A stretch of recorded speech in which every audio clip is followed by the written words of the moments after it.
അമേരിക്കയുടെ 8 സൈനിക സ്ഥാപനങ്ങളെ മിന്നൽ വേഗത്തിൽ തരിപ്പണമാക്കിയ ഇറാൻ അമേരിക്കയ്ക്ക് നൽകിയത് ശക്തമായ താക്കീത്.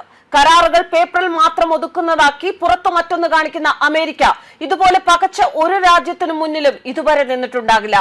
അമേരിക്ക ഏറ്റവും സുരക്ഷിതമെന്ന് കരുതിയ 8 വൻകിട സൈനിക താവളങ്ങളാണ് ഇസ്ലാമിക് റവല്യൂഷൻ ഗാർഡ് കോർപ്സ് ഒറ്റ രാത്രി കൊണ്ട് തകർത്ത് തരിപ്പണമാക്കിയത്. അമേരിക്കൻ സൈന്യത്തിന്റെ അഹങ്കാരത്തിന് മേൽ ഒന്നിനു പിറകെ ഒന്നായി പതിച്ച തിരിച്ചടികൾ അത് വെറുമൊരു തിരിച്ചടിയായിരുന്നില്ല, കനത്ത മറുപടി തന്നെയായിരുന്നു. വർഷങ്ങളായി അമേരിക്ക ഇറാനും തമ്മിലുള്ള ശക്തി പ്രകടനങ്ങളുടെ പ്രധാന യുദ്ധവേദിയായി മാറിയ 39 കിലോമീറ്റർ വീതിയുള്ള ഹോർമൂസ് കടലെടുക്ക്. ഇവിടെ സമീപകാല വെടിനിർത്തൽ ധാരണയ്ക്ക് ശേഷം സമാധാനം എത്തുമെന്നായിരുന്നു ലോകം പ്രതീക്ഷിച്ചത്. എന്നാൽ ഇപ്പോൾ വീണ്ടും അവിടെ യുദ്ധ കാഹളങ്ങൾ മുഴങ്ങുന്നു. ഒരു ശക്തിക്ക് മുന്നിലും തലകുനിക്കില്ല എന്ന ഇറാന്റെ നയത്തിന് പിന്നിൽ IRGC തന്നെയാണ്. അമേരിക്കയോടും ഇസ്രയേലിനോടും യുദ്ധം പ്രഖ്യാപിച്ച ഇറാന്റെ ഇസ്ലാമിക് റവല്യൂഷണറി ഗാർഡ് കോർപ്സ് വെറും ഒരു സൈനിക വിഭാഗമാണോ? അല്ല, മറിച്ച് ഇറാന്റെ ആഭ്യന്തര വിദേശ നയങ്ങളെയും സമ്പദ് വ്യവസ്ഥയും ഒരുപോലെ നിയന്ത്രിക്കുന്ന അവ്യക്തമായ സൈനിക സുരക്ഷാ സമുച്ചയമെന്നേ ഇതിനെ പറയാനാകൂ. വിമർശകർ ഇതിനെ ഒരു സംസ്ഥാനത്തിനുള്ളിലെ രാഷ്ട്രം എന്നാണ് വിശേഷിപ്പിക്കുന്നത്. 2019 അമേരിക്ക IRGC വിദേശ ഭീകര സംഘടനയായി പ്രഖ്യാപിച്ചു എങ്കിലും ഇറാന്റെ സൈനിക ശാഖയായി അവർ തുടരുകയാണ്. 1979 ഇസ്ലാമിക വിപ്ലവത്തിന് ശേഷം ആയത്തുള്ള റൂഹുള്ള ഖൊമേനിയാണ് IRGC സ്ഥാപിച്ചത്. പഴയ രാജവാഴ്ചയോട് കൂറു പുലർത്തിയിരുന്ന ഔദ്യോഗിക സൈന്യത്തെ അവിശ്വസിച്ച ഖൊമേനി പുതിയ ഭരണക്രമത്തെ സംരക്ഷിക്കാൻ സമാന്തര സൈന്യമായി ഇതിനെ സൃഷ്ടിക്കുകയായിരുന്നു. 1980-88 കാലത്തെ ഇറാൻ-ഇറാഖ് യുദ്ധത്തോടെ ഇത് വൻ സൈനിക ശക്തിയായി വളർന്നു. 4 പതിറ്റാണ്ടുകൾ കൊണ്ട് കര, നാവിക, ബഹിരാകാശ സേനകൾ സ്വന്തമാക്കിയ ഇവർ ഒരു വൻ ശക്തിയായി മാറി.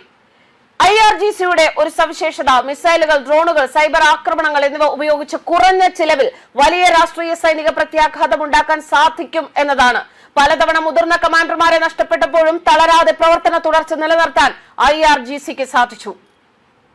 ഇറാന്റെ ബാലിസ്റ്റിക് മിസൈൽ പദ്ധതിയും ഡ്രോൺ സാങ്കേതിക വിദ്യയും നിയന്ത്രിക്കുന്നത് IRGC ആണ്. ലബനനിലെ ഹിസ്ബുള്ള, ഗസയിലെ ഹമാസ്, യമനിലെ ഹൂത്തികൾ തുടങ്ങി മേഖലയിലുടനീളം വ്യാപിച്ചു കിടക്കുന്ന പ്രതിരോധ അച്ചുതണ്ട് കെട്ടിപ്പടുക്കുന്നതിൽ പ്രധാന പങ്ക് വഹിക്കുന്നത് IRGCക്ക് കീഴിലുള്ള ഖുദ്സ് ഫോഴ്സ് ആണ്.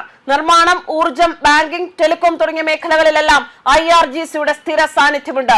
ഖത്തം അൽ അൻബിയ എന്ന എഞ്ചിനീയറിംഗ് കമ്പനിയിലൂടെ ഇറാന്റെ സാമ്പത്തിക മേഖലയിലെ തന്നെ ശക്തിയാണ്. ഇറാൻ ആണവായുധം സ്വന്തമാക്കണമെന്ന ആവശ്യം ശക്തമായി ഉന്നയിക്കുകയാണ് ഇപ്പോൾ ഇസ്ലാമിക് റവല്യൂഷണറി ഗാർഡ് കോർപ്സ്. അമേരിക്കയുടെയും ഇസ്രയേലിലും സൈനിക ഭീഷണി ഒഴിവാക്കാൻ ഇറാന് ആണവ പ്രതിരോധ ശേഷി നേടുകയല്ലാതെ മറ്റൊരു മാർഗമില്ല എന്നാണ് ഇവർ പറയുന്നത്. അമേരിക്കയും ഇസ്രയേലും സൈനിക സമ്മർദ്ദം ചെലുത്തുന്ന സാഹചര്യത്തിൽ ഇറാൻ ശക്തമായ നിലപാടിൽ നിന്ന് ചർച്ചകൾ നടത്തണമെങ്കിൽ ആണവ പ്രതിരോധ ശേഷി അനിവാര്യമാണെന്ന് പറയുന്നു.